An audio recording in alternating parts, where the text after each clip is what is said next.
Nesta aula veremos as estruturas das funções do Excel, que podem ser montadas sem argumentos ou com argumentos. Então, vamos à aula. Uma função é uma fórmula predefinida, a qual pode ser utilizada para executar cálculos com mais facilidade.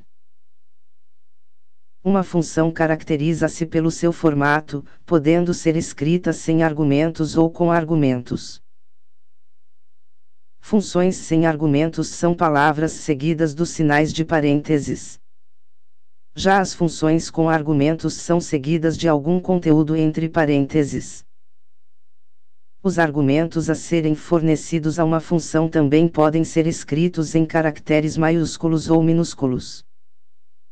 Mas para elaborar uma função é necessário observar algumas regras. Sempre que uma função necessitar de argumentos, estes deverão estar inseridos entre parênteses. Só poderá ser informada uma função por célula, e esta não poderá ultrapassar o limite de 256 caracteres.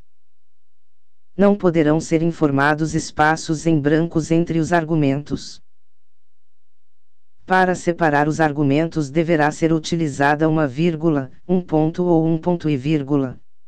Caso haja a necessidade de informar vírgula, ponto, ponto e vírgula ou parênteses como argumento de uma função, estes deverão ser informados entre aspas.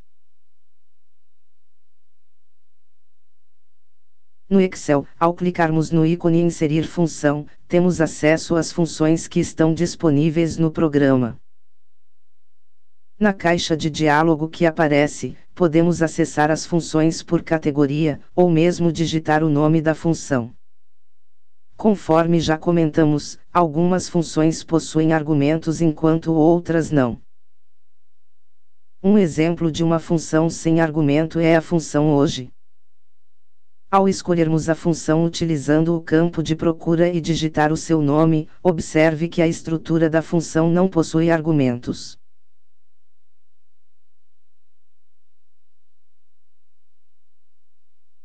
Já a função data, por exemplo, possui 3 argumentos entre parênteses, conforme a demonstração de sua síntese, a qual podemos observar na caixa de diálogo. Para obtermos maiores informações e exemplos do uso das funções, podemos executar o comando de ajuda do Excel. Para isso, clicamos no ícone mostrado ou pressionamos a tecla F1.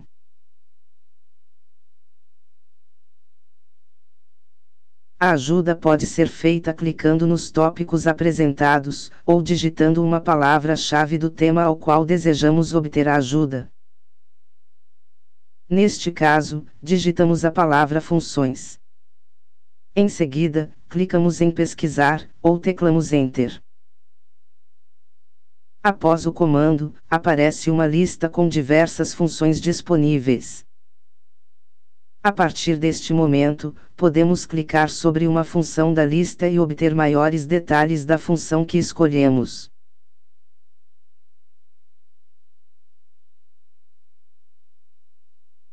E assim finalizamos esta aula, onde vimos as estruturas das funções do Excel, que podem ser montadas sem argumentos ou com argumentos.